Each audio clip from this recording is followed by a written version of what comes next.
L'histoire commence par la défaite de l'État de Shu lors d'une bataille féroce contre le puissant royaume de Wu. Les deux royaumes se disputent un morceau de terre et, malgré les efforts courageux de l'armée Shu, subissent de lourdes pertes. Se sentant coupable et compatissant, le chef des Shu, le général Guan Yu, prend une grande décision.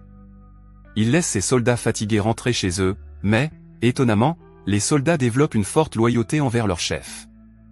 À la tombée de la nuit, Guan Yu et ses soldats lancent une attaque audacieuse contre la puissante armée de la cour. Le général Panzan, un adversaire coriace, dirige la défense. Voyant la charge de Guan Yu, Panzan lance rapidement des boules de feu sur les troupes de Shou, provoquant chaos et destruction. Les chevaux tombent et les braves soldats sont mis hors d'état de nuire.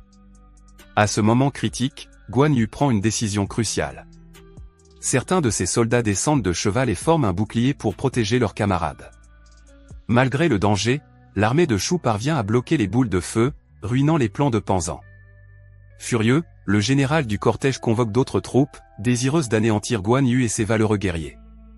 Malgré leur vaillante résistance, les soldats de Shu, en infériorité numérique, sont submergés. Malheureusement, les forces de Panzan remportent la bataille, ne laissant que quelques soldats Shu en vie, tandis que le Wu sort vainqueur de la guerre. Dans une tournure tragique, Guan Yu et son fils aîné Guan Ping sont encerclés par des milliers de soldats Wu. Panzan tente de convaincre Guan Yu de renoncer à sa célèbre épée du croissant du dragon vert, mais Guan Yu refuse. Furieux de la défiance de Guan Yu, Panzan décide de tirer 10 000 flèches sur Guan Yu et son fils, dans l'espoir de mettre fin à leur jour et d'effacer leur héritage héroïque. La guerre laisse l'armée de Shu avec seulement 2 survivants, le second fils de Guan Yu, Guan Xing, et son oncle Zhukan. Rempli de colère et de chagrin, Guan Xing reproche à Panzan de l'avoir privé de l'héritage de son père, mais aussi d'avoir causé la ruine de sa famille. Se souvenant des moments heureux qu'il a passés avec son père, Guan Xing jure de détruire Panzan. Déterminé, Guan Xing demande à Liu Bei, le chef de Shu, la permission d'attaquer Panzan. Cependant, les conseillers s'inquiètent de la sécurité de Guan Xing, car l'armée n'est pas encore assez forte. Écoutant leurs conseils, Liu Bei dit à Guan Xing d'attendre le bon moment, mais le jeune homme passionné refuse et décide d'agir seul. Une nuit, Guan Xing élabore un plan audacieux pour se faufiler en territoire ennemi dans le pays de Wu afin de tuer Panzan, mais son voyage est arrêté par son oncle Zhukan. Les deux hommes se sont battus férocement et Zhukan a fini par l'emporter. À ce moment-là, Zhukan donna une leçon importante à Guan Xing, lui montrant que ses talents de combattant n'étaient pas encore suffisants. S'il voulait vraiment se venger, il devait s'entraîner dur.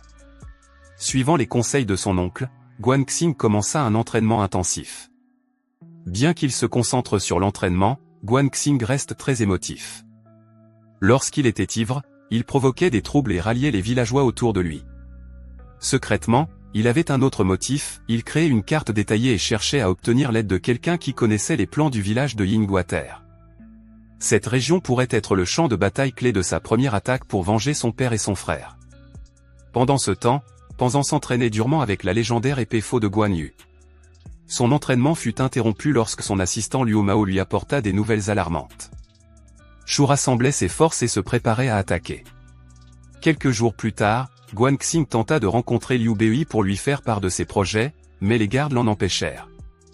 Au même moment, Liu Bei et Zhukan discutent de leur stratégie. Ils décidèrent de renforcer leur armée en recrutant davantage de soldats. L'une des recrues potentielles était Fan Ling, une femme forte qui avait perdu ses parents à cause des troupes de Panzan. Voyant Guan Xing retenu par les gardes, Fan Ling s'approcha de lui avec détermination. Lors d'un échange secret, Guan Xing lui remit un document important pour Liu Bei. Fan Ling remit rapidement le papier, révélant la carte détaillée de Guan Xing du village de Yingwater. Impressionné par la détermination et la réflexion stratégique de Guan Xing, Liu Bei lui donna finalement la permission de participer à la guerre à venir, reconnaissant la détermination et l'habileté du jeune guerrier. Pour préparer la bataille à venir, Liu Bei envoya une équipe spéciale. Leur mission était de garder le secret, car ils s'étaient infiltrés dans les eaux dangereuses de Wu. Leur objectif était de capturer le navire de surveillance gardé par les soldats de Wu. L'équipe se déplaça rapidement et discrètement, éliminant les gardes du navire sans se faire remarquer. Ils capturèrent un garde et l'interrogèrent pour obtenir des informations importantes. Le garde révéla l'emplacement de la porte du village de Yingwater et accepta d'ouvrir l'entrée. Déguisé en coursier livrant des fournitures à Panzan, Guan Xing et son équipe pénétrèrent dans le village. Zhou Kan ouvrit une boîte cachée qui révéla des armes et assigna des rôles à chaque membre.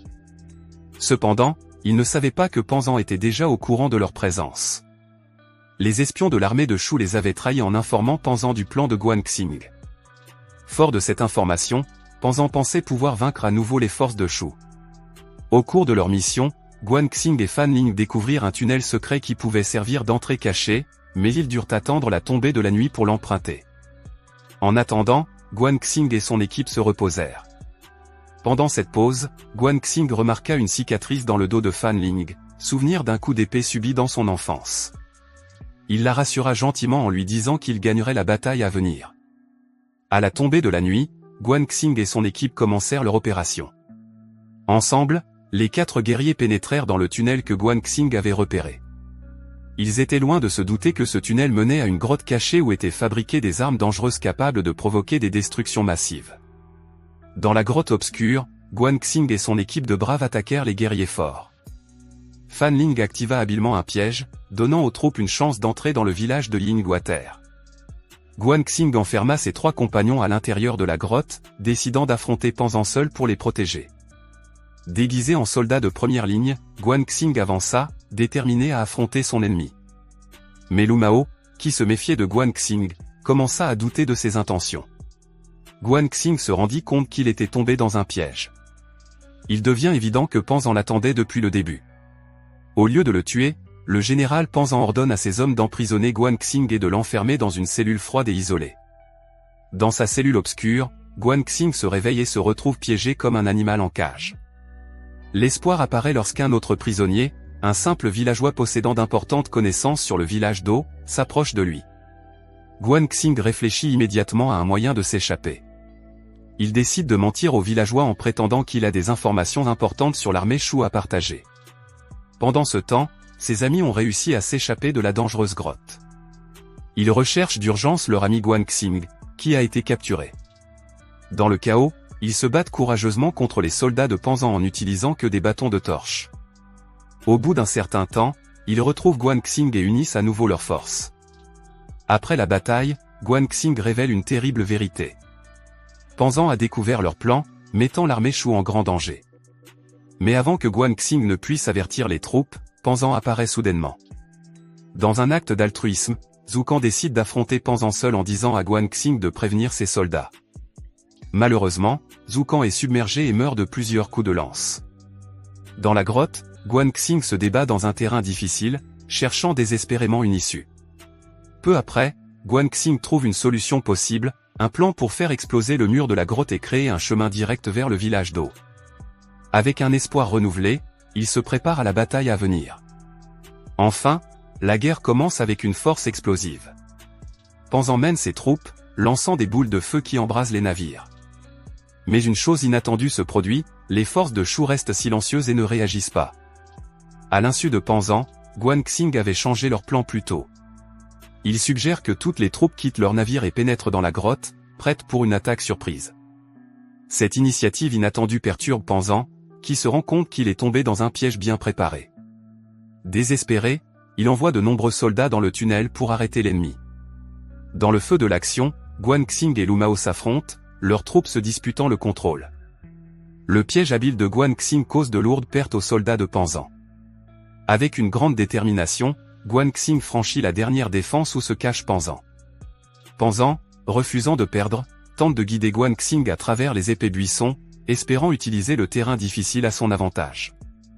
Mais les mouvements rapides et les réflexes de Guanxing sont trop forts et il esquive les attaques de Panzan. Le duel s'intensifie, d'autant plus que Panzan utilise la légendaire épée faux qui appartenait au père de Guanxing. Avec une détermination sans faille, il parvient finalement à maîtriser Panzan et utilise l'épée de son père pour porter le coup de grâce. En brandissant l'arme historique, Guanxing sort victorieux. Au lever du soleil, l'État Shu a pris le contrôle du village d'eau. Pas un seul des soldats de Panzan n'a survécu, laissant une trace indélébile dans l'histoire.